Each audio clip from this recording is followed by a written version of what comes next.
talked before we hit record here this week about it being less than 2 weeks now before the London Marathon, which you sound like you're really super prepared for.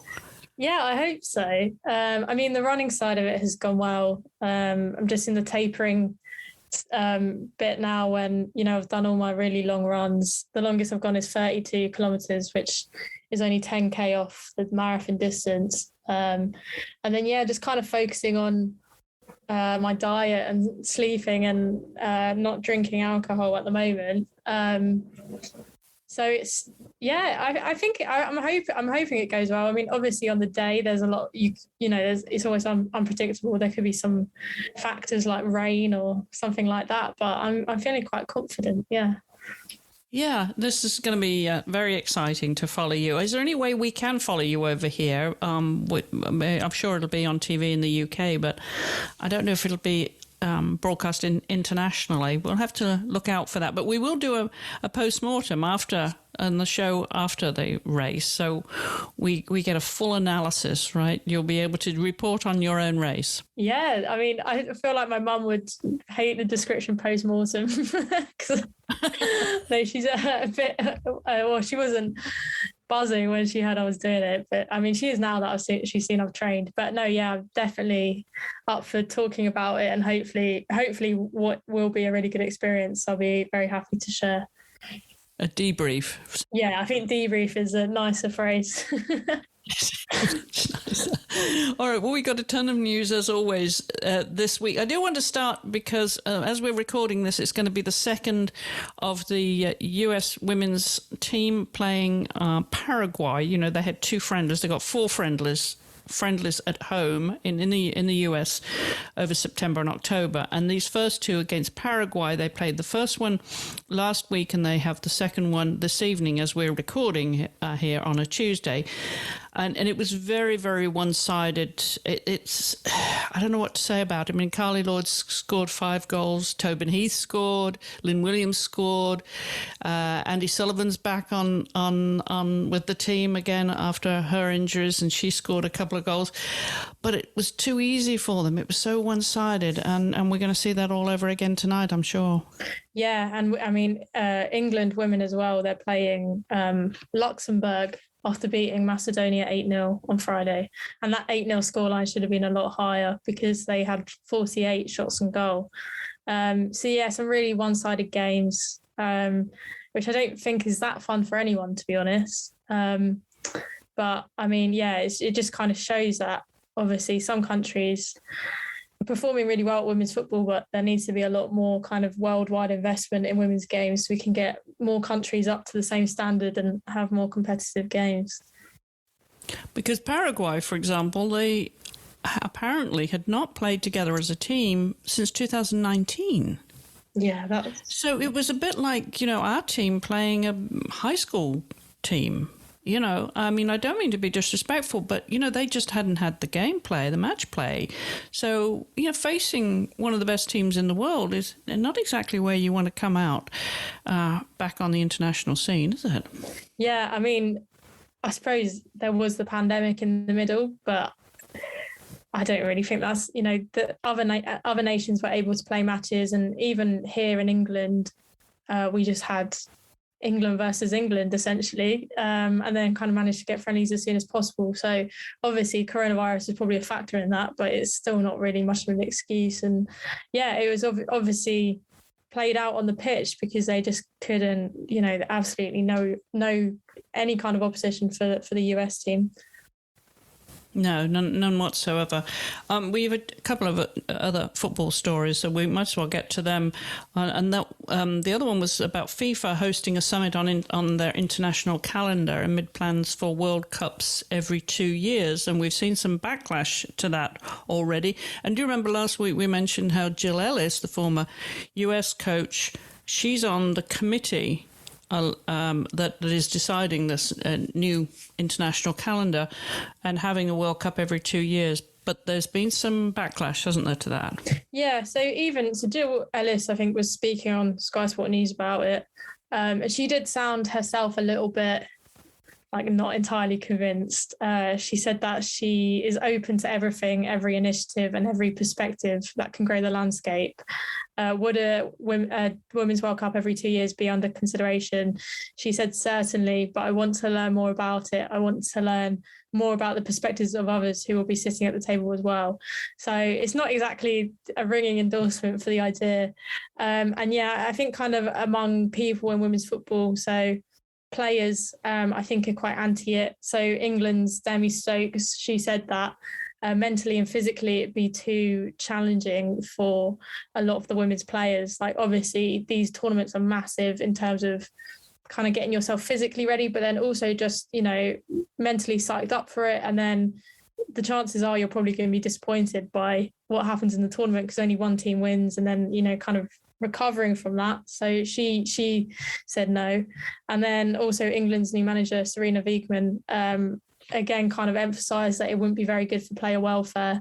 And she pointed out as well that you've got the Euros over here, you've got the Olympics, and then the World Cup as well. So it's a bit different in men's football. You've got the continental competitions and the World Cup, but then in women's football, you've got those two as well. And then the Olympics is a really prestigious tournament that people really care about.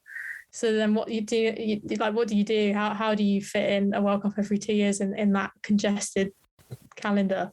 So I think FIFA are going to be floating that idea quite soon. They've invited a number of football federations to discuss this proposition and other ideas around the international calendar. So we'll have to see what happens. I think at the end of the day, FIFA aren't really going to take into consideration. They haven't in the past, and I don't think they will again. They are quite good at making unpopular decisions. So, you know, just because players are saying they don't want it doesn't mean it won't happen. But we just have to kind of keep an eye out on it. I personally don't think it's a good idea. So I'm hoping it doesn't happen. No, it is about crowding the calendar too much, isn't it? Just because we can organise these, you know, tournaments, it doesn't mean to say we have to. Because you just you see this in other sports though too, don't you? I mean, I know in equestrian sport there used to be seasons.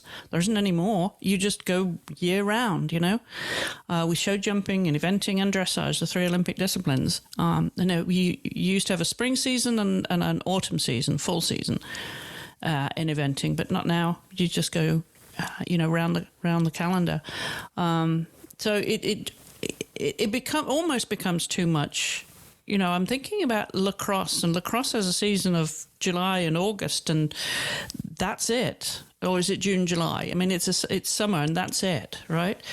Do you think we have too much now in generally in sport? Are we crowding it just because we can do it?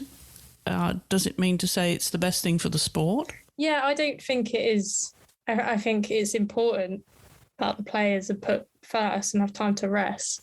I think one of the arguments for this World Cup every 2 years is that it will grow the game because you've got a big tournament that everyone will watch every 2 years. But I just think it's almost would be quite, I don't think that really makes sense. I think it kind of loses the meaning of a World Cup. I think players would be more likely to be tired and injured. Maybe the quality will go down. And we've just been saying there aren't, the resources for putting on a World Cup every 2 years should be put into making sure that every country has a competitive women's team, which, as we've seen with the matches the past few days, that's not the case.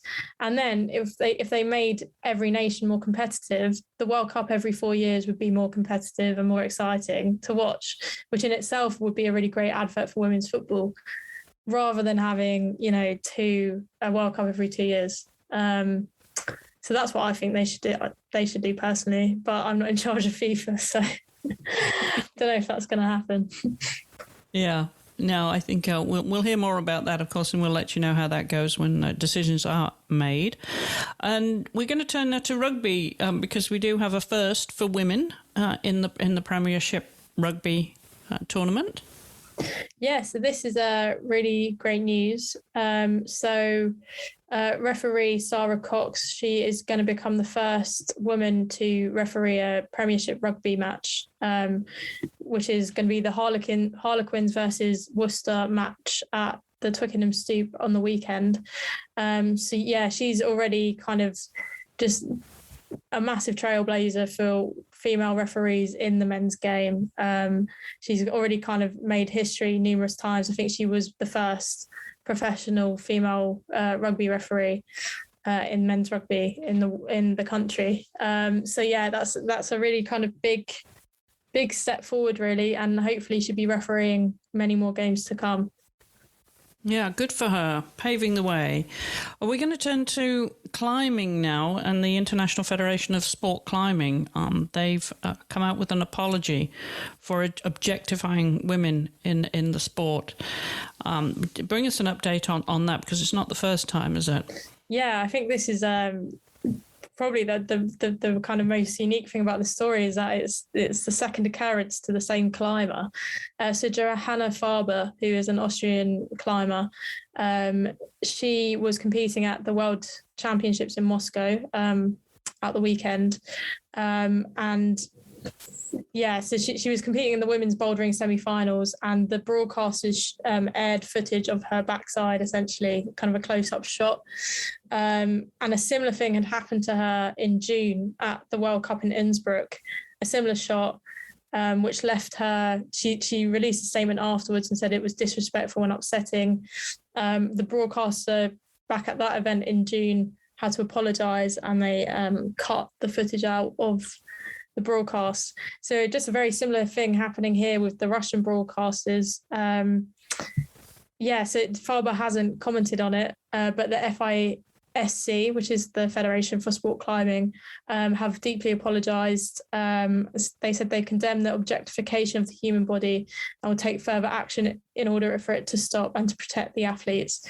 So I think there's been a call, I think, in climbing, because it's a relatively new sport, especially in the Olympic world. It made its Olympic debut in Tokyo over the summer.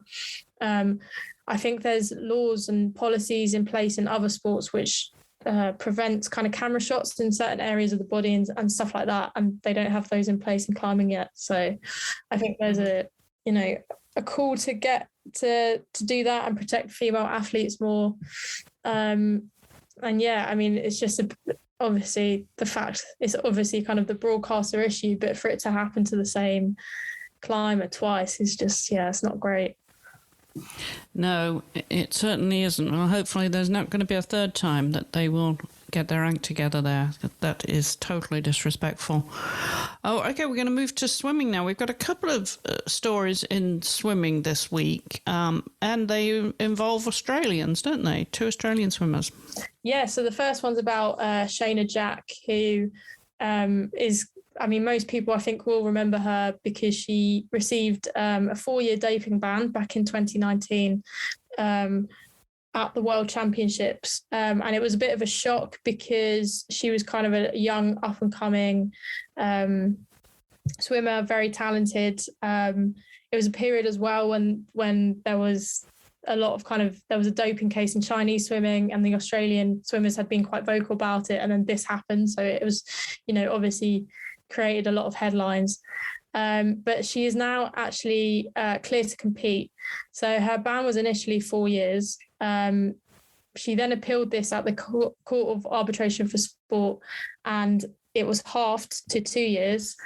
And then WADA, who implemented the first 4-year doping ban, appealed again, saying that they wanted her to receive the full 4-year ban as opposed to 2 years. And then this was then rejected. So now that rejection has come through. Her ban ended on July 12th, so a couple of months ago, and she's now able to compete again. She's put a post on Instagram saying that her nightmare is finally over.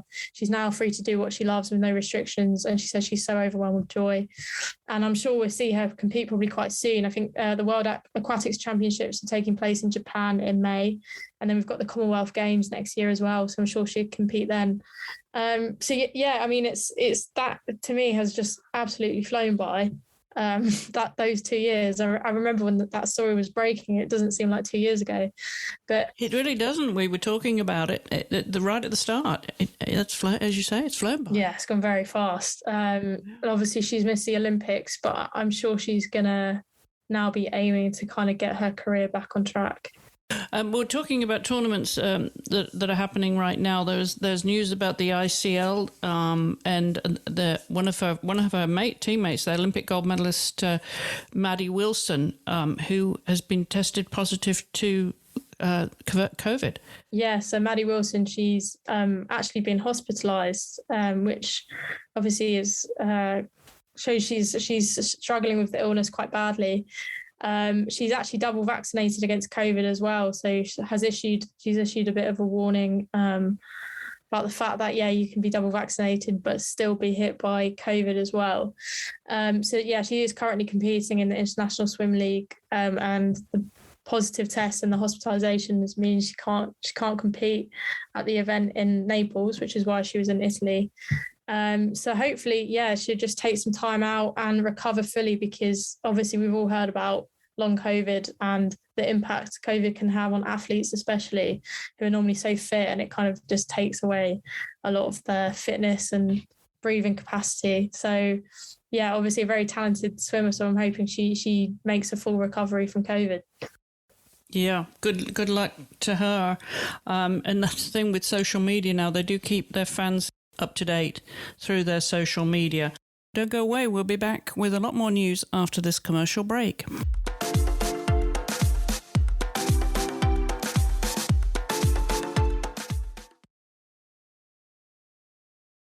Okay, we're going to move back to a WADA story, actually, the World Anti-Doping Agency, because there's an update. They're actually going to review the use of cannabis, aren't they, as a banned substance. And this came out a week or so ago, and you may remember, of course, Sha'Carri Richardson, the US sprinter. She missed out on the Olympic Games because she tested positive to the use of cannabis for recreational purposes. But the timing of that means it wouldn't, even if they start talking about it next year, Nancy, it wouldn't actually come into effect if they did decide to reconsider that ban until the following year. Yeah, so I think this is something to keep an eye on probably over the next 2 years. I think it would, like you said, be 2023 that it would come in. But I do think it's definitely something that was sparked by Richardson's ban. I think at the time, she definitely broke doping rules at the time, but I think there were calls to change it. So I think that is what this has been sparked by. WADA have said that it's a response to requests from a number of stakeholders. But for the next kind of, so for the World Athletics Championships next year, for the Commonwealth Games, the rule will still be in place, and there will just be an ongoing review. And I suppose we'll find out sometime next year what happens with that. Yeah. Okay, well, we'll keep an eye on that. We've got we have some good news. We don't always have bad news. We've got some good news, and this comes out of Basketball Australia too, about the retired player Lauren Jackson, who's been involved in sports administration since she retired a few years ago now, and we've had her on one of our shows since she retired. But she's got a new focus now, hasn't she, to add to her responsibilities? Yeah, so she's been given a new strategic role,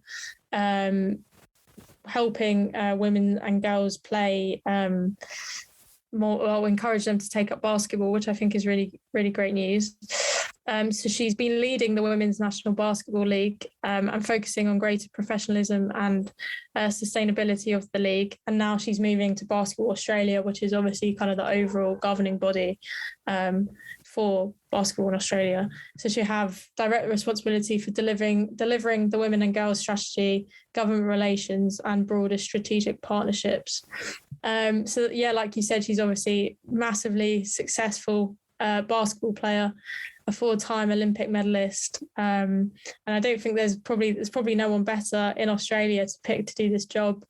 I imagine she's quite a role model for a lot of girls and women wanting to play basketball in that country. So I think it's really important that you've got someone like that who's played the game, who understands some of the challenges that presents itself to female basketball players, and now she's in a position to do something about it. So yeah, it's a really good appointment.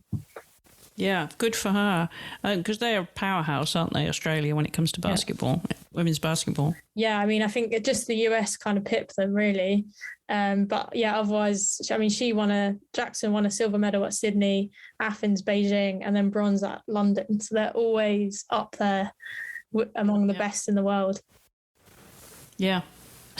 All right, well, good for her. Well done, Lauren. We're going to move to darts now, and then darts is not something we play on this side of the pond so much. If we do, then I'm not as familiar with it. It seems to me a Commonwealth Games type sport. It's actually not in the Commonwealth Games, but a Commonwealth sport. It's not in the Commonwealth Games, is it? No, darts isn't, no. No, darts, no. But it is a Commonwealth country sport, I think. But Fallon Sherrock, the British player, she made history, didn't she, not so long ago? I say not so long ago. It was 2 years again. It's 2019 again. Again, it's just there's that big gap in the middle because of COVID, which just seems like, a second. It's the COVID time warp. Yeah. Yeah, but she's back in the news again. Yes. So she, like you said, she became the first woman to win a match at the World Championships in 2019. And she actually went on to win a second match as well, and then went out in the third round. But she was competing in the Nordic Masters, which was a PDC tour televised event. So it was on ITV over here. And she got all the way to the final. So in the semi-final, she was actually 7-1 down against the world number 5, and then came all the way back to win 11-10, which is just incredible. And then she was up against the former world number 1, Michael van Gerwen, in the final. I managed to watch this actually because it was on ITV. She took an early lead, so she was winning 6-3, and I think at this point, definitely on social media, everyone was just like, this is incredible, like, if she manages to do this. But unfortunately, Van Gerwen fought back and won 11-1. But yes, she was the first woman to ever reach a televised darts final. And obviously, if she'd won, she would have been the first woman to win a televised darts final. But she came very close, and she just has said how proud she was for herself. And I think the reaction from Van Gerwen as well, who's one of the all-time great darts players. He said, "I can only give credit to Fallon for how she played. She played a phenomenal tournament, and I think she played one of the best games of her life in the final. I had to find another gear to beat her." And then he also said that she pushed him harder than some of the tour card holders. She's a top talent, not just for ladies darts, but for darts overall. So, yeah, and that's great. That's a mixed gender sport, and she is going to win, isn't she? And she's getting so close to taking that the top prize, and beating them all the way, because she's getting this far. Yeah, it will happen, and she seems to really thrive off kind of being in the spotlight and having that pressure on her. It's kind of the big occasions where she really comes through. So like the World Championships, or these televised events. So hopefully at the World Championships this year, I think she's qualified, but I'm not 100% sure. But yeah, hopefully she'll be back and winning some more matches again. Yep. Well, we know we're going to be focusing on Beijing for the Winter Olympics pretty soon here as we build up to those games in February. So we're going to start talking about winter sports. But there was a retirement by a history-making figure skater recently. Did you see that? Back injuries has cut her career very short at the age of 21. Yeah, so it's that she hasn't actually competed since October 2019 because of the back injury, which I think shows the extent to how serious it must be.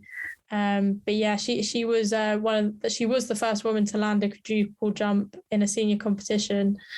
Elizabeth Tursunbayeva. Yeah. Is that how you pronounce her name? Yeah, I'd say Tursunbayeva, probably. Tursunbayeva, yeah, from Kazakhstan. Yeah, so I imagine she would have been a big hope for them at the 2022 Winter Olympics. She did compete at Pyeongchang in 2018, but finished 12th. But she seemed to be on a kind of upwards trajectory, winning a silver medal at the World Championships in 2019. So I think, she seems very disappointed that she has to retire because of an injury. but she said the chapter of her life, the completion of this chapter in her life means the beginning of a new one. And she says she's developing figure skating in her country. So hopefully she'll be able to inspire kind of young girls and children to follow in her footsteps. And I suppose if she can't compete, at least she's still involved in figure skating in some way. Involved in the sport, yeah, absolutely. And there'll be a lot more winter sports coming up here very shortly, and we'll be starting off the World Cup season in ski racing in October in Solden, Austria. So we'll be prepping that before we know it. But we're going to jump for our final story this week in my sport of eventing, because the European Championships take place in Avenches in Switzerland, in the Jura Mountains, beautiful part of Switzerland, and they take place this week.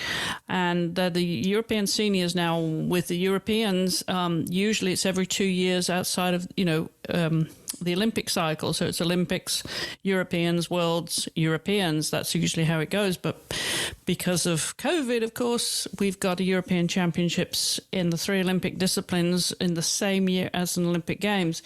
But we're going to see Germany's Ingrid Klimke going in for three in a row. She's got her faithful old partner, Hale Bob. He's 17 years old now, and she's won the title last 2 years, in 2017 and in 19, and she's going to Avenches to try and make it 3 in a row. Now, it has been done before that the same rider has won 3 European Championships in eventing, and my old friend Ginny Holgate did that back in the 90s, but not on the same horse. What Ingrid's planning to do is win on the same horse, so that would be absolutely awesome if she could do that. So we'll have news of that next week, and you remember, Nancy, we talked about the European Dressage Championships last week, and the Germans totally swept the board there, both individually and with the team, as they did in Tokyo. So we'll see if the Germans can do it again in Switzerland. But the British team is all women. That wouldn't be the first time that's happened, but still, it's good to see. Whole women team for the British team, and they have a tremendous record in the European Eventing Championships. So all that takes place this week. We'll have the results for you on next week's show.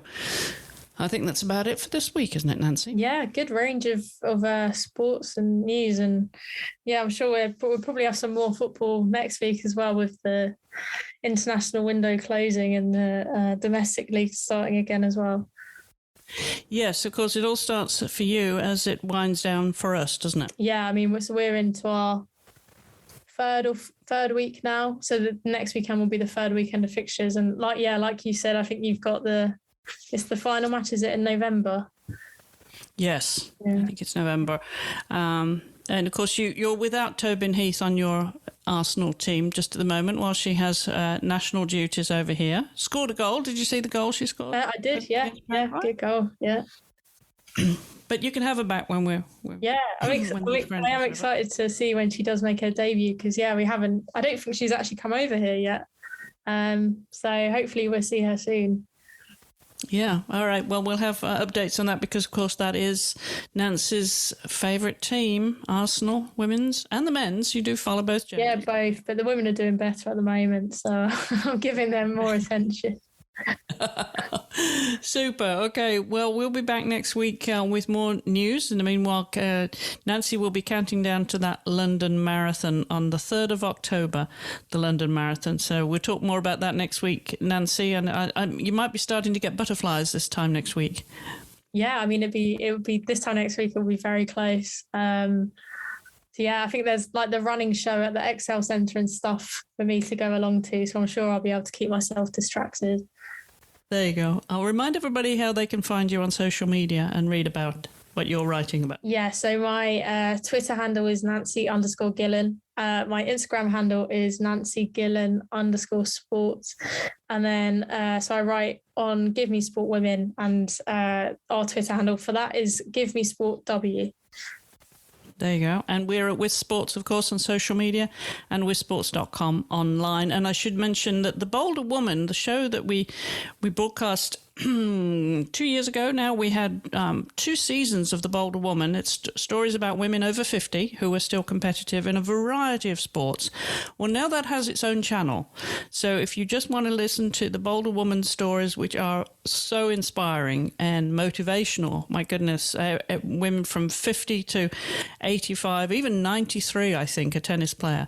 So tremendous stories, and that's at The Bolder Woman. Just look on your podcast app for The Bolder Woman. And this Friday on the Athlete Profile show, which also has its own channel, episode this week is going to be about Josie Barnes, who just made history winning $100,000 to become the US Open bowling, that's indoor bowling champion. So that's a great story, and that's on the Athlete Profile show, which you can subscribe to on your podcast app. And Nancy and I will be back same place, same time next week. Until then, thank you for listening.